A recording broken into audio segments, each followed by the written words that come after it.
दोस्तों, हर साल दुनिया के अंदर लाखों लोग ऐसे हैं जो एचआईवी पॉजिटिव हो जाते हैं और बहुत सारे लोग ऐसे भी हैं जो एचआईवी पॉजिटिव जिसको हुए कई साल हो चुके हैं, कोई रिसेंटली हुए हैं और कोई एचआईवी पॉजिटिव अभी भी है लेकिन आज तक उन्होंने टेस्ट नहीं करवाया है, जो कि एचआईवी से अनजान है। हाँ दोस्तों, ऐसे भी लोग होते हैं जिसका अभी तक ट्रीटमेंट नहीं चला है और वो एचआईवी पॉजिटिव, उनको पता ही नहीं कि उसको एचआईवी की प्रॉब्लम है। जब वो डॉक्टर के पास जाता है, डॉक्टर टेस्ट लिखता है, जब जाके पता चलता है एचआईवी पॉजिटिव है कि नेगेटिव है। दोस्तों, आज की जो हमारी वीडियो है वो इस चीज के ऊपर है, आखिर एचआईवी का जो क्योर है, जो ट्रीटमेंट है, जो वैक्सीन है, कब आने वाली है और कौन सी ऐसी कंपनी है, कौन सी वो कंपनी है जो सबसे पहले एचआईवी का क्योर लेके आने की उम्मीद है। हाँ दोस्तों, आज हम इसी के बारे में डिस्कस करेंगे।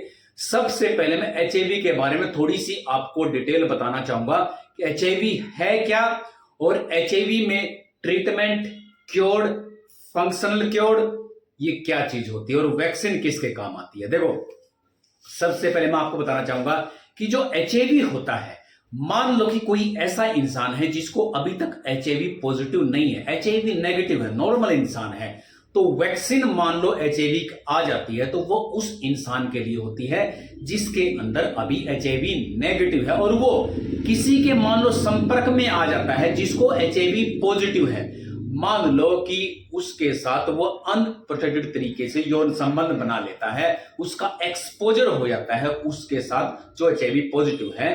अगर मान लो उसके अंदर एचआईवी की वैक्सीन, यानी कि उसको एचआईवी की वैक्सीन लगी हुई है, जिसका एक्सपोजर होता है, तो उसको एचआईवी का संक्रमण नहीं होगा। मान लो कोई इंसान है, उसको एचआईवी की वैक्सीन लगी हुई है और वो किसी के साथ यौन संबंध बना लेता है अनप्रोटेक्टेड तरीके से, तो उसके अंदर एचआईवी नहीं आएगा, एचआईवी का संक्रमण नहीं होगा। तो एचआईवी की वैक्सीन किसके लिए होती है? जिसको एचआईवी नेगेटिव होता है, एचआईवी को रोकने के लिए, उसके इन्फेक्शन को रोकने के लिए।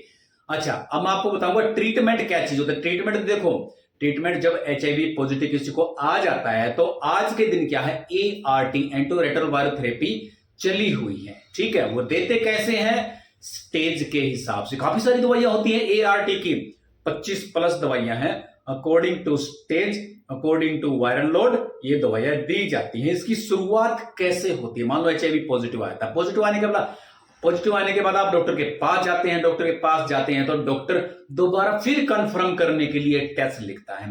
टेस्ट कौन सा लिखेगा? जो भी सुटेबल होगा, जैसे एचआईवी एलिजा टेस्ट कर सकता है, एचआईवी ट्राइडोट मेथड से कर सकता है, या फिर एक और टेस्ट होता है वेस्टर्न ब्लॉट मेथड, वो भी कर सकता है। CLIA से काफी टेस्ट होते हैं, यानी कि आप जिस टेस्ट, जो रिजल्ट पॉजिटिव आया उससे किसी दूसरे मेथड से आप टेस्ट कर सकते हैं। अगर वो भी पॉजिटिव आता है तो उसके बाद फिर CD4 सेल काउंट किया जाता है, वायरल लोड देखा जाता है। अगर वायरल लोड बहुत ज्यादा होता है, CD4 काउंट कम होता है, तो फिर उसके हिसाब से उसका ट्रीटमेंट स्टार्ट किया जाता है। ART की दवाई दी जाती है, एंटी रेट्रोवायरल थेरेपी, जो कि हर रोज एक पिल यानी कि एक गोली लेनी होती है। ये गोली आपने मिस नहीं करनी होती जिंदगी में, कभी भी इसको मिस मत करना जब तक कोई क्योर नहीं आ जाता है। ठीक है, तो अब हम बात करेंगे फंक्शनल क्योर की। देखो, पहले मैंने वैक्सीन के बारे में बताया, अब मैंने ट्रीटमेंट के बारे में बताया। ट्रीटमेंट क्या है? ART, उसको आपने डेली लेना होता है। अच्छा, इसमें उम्र कितनी होती है? कई लोग हमसे पूछ भी लेते हैं, बीच में मैं पॉइंट रख देता हूं कि एचआईवी जो पेशेंट होता है उसकी उम्र कितनी होती है एचआईवी होने के बाद। अगर आप ART की दवाई लगातार खाते हैं तो लाइफ टाइम जैसे एक इंसान जीता है, नॉर्मल इंसान ऐसे ही अपनी जिंदगी जी सकता है। पहले 20 साल पहले की तस्वीर अलग थी, आज के दिन अलग तस्वीर। आप दवाई खाते जाओ, लेकिन जैसे कि डॉक्टर आपको बोलता है दोबारा टेस्ट करवाने के लिए, महीने 2 महीने में आपने रेगुलर चेकअप कराते रहना है। क्योंकि कई बार क्या होता है, ART की जो दवाई होती है उसका साइड इफेक्ट भी हो जाता है, टॉलरेट नहीं होती, बॉडी से एलर्जी हो जाती है, तो तुरंत आपने डॉक्टर को इन्फॉर्म करना है ताकि डॉक्टर कोई सुटेबल जो दवाई है वो चेंज कर सके। आपने बीच में दवाई नहीं छोड़नी और रेसिस्टेंट हो जाती है, यानी कि दवाई अपना काम करना बंद कर देती है, उसका प्रभाव कम हो जाता है, तो ऐसा आपने बिल्कुल भी नहीं करना है। तो अब मैं आऊंगा फंक्शनल क्योर के ऊपर। फंक्शनल क्योर होता क्या है, ये मैं आपको इसलिए बताना चाहता हूं कि ताकि जब भी किसी चीज का आविष्कार होता है, मान लो वैक्सीन आती है, क्योर आता है, फंक्शनल क्योर आता है, ट्रीटमेंट आता है कोई, ताकि आपको क्लियर पता चल सके कि वो जो भी ट्रीटमेंट क्योर आया है वो किसके लिए है। ठीक है, किसके लिए, जैसे क्योर्ड होता है वो HIV नेगेटिव के लिए नहीं होता, उसको तो जरूरत ही नहीं होती, ठीक है, उसके लिए वैक्सीन की जरूरत होती है, और जो वैक्सीन होती है वो HIV पॉजिटिव के लिए नहीं होती। तो अब मैं बात करूंगा फंक्शनल क्योर्ड की। फंक्शनल होता क्या है फंक्शनल क्योर्ड? फंक्शनल क्योर्ड का मतलब होता है जैसे आज के दिन आप ART की दवाई खाते हैं ना, डेली खानी पड़ती है, तो फंक्शनल क्योर्ड में वही दवाई आपको 5 या 10 साल के बाद खानी पड़ती है, एक बार, ठीक है, 5 या 10 या फिर 15 साल के बाद एक बार खानी पड़ती है, उसको बोलते हैं फंक्शनल क्योर्ड। यानी कि एक बार दवाई खाने के बाद दवाई दोबारा आपको दवाई खाने की जरूरत नहीं है। तो अच्छा, क्योर्ड होता क्या है? क्योर्ड जैसे टीबी की दवाई होती है ना, ट्यूबरकुलोसिस की, 2 महीने 4 महीने 6 महीने कई बार 8 महीने तक, 6 से 8 महीने तक उसको खाना पड़ता है। उसके बाद जिंदगी भर के लिए जो टीबी होता है, ट्यूबरकुलोसिस जो होता है, वो शरीर से बाहर निकल जाता है, दोबारा आपको दवाई खाने की जरूरत नहीं पड़ती। तो ऐसे ही क्योर्ड अगर आएगा तो क्योर्ड ऐसे ही आएगा कि आपको एक बार दवाई खाने की जरूरत पड़ेगी, एक बार उसका कोर्स करना पड़ेगा, उसके बाद दोबारा आपको दवाई खाने की जरूरत नहीं पड़ेगी और HIV का वायरस आपके शरीर से बाहर निकल जाएगा। तो ये तो मैंने आपको बताई वैक्सीन की बात, ट्रीटमेंट की बात, फंक्शनल क्योर्ड की बात और क्योर्ड की बात, ठीक है। क्योर्ड को स्टेरिलाइजिंग क्योर्ड भी बोल देते हैं, स्टेरिलाइजिंग क्योर्ड भी बोल देते हैं। स्टेरिलाइजिंग का मतलब है बिल्कुल पूरी तरह से वायरस को एलिमिनेट कर देना, ठीक है, क्लियर हो गया। अब मैं आपको यह बताने वाला हूं कि वो लीडिंग कंपनी कौन सी है, लीडिंग कंपनी जो सबसे आगे चली हुई है, जो बहुत जल्द वैक्सीन भी लेके आ सकती है, फंक्शनल क्योर्ड भी लेके आ सकती है और क्योर्ड भी लेके आ सकती है। हाँ दोस्तों, उस कंपनी का नाम है जीलैड कंपनी, जो कि अमेरिका की कंपनी है, बायोफार्मा बायोसिटिकल कंपनी है अमेरिका की, ठीक है।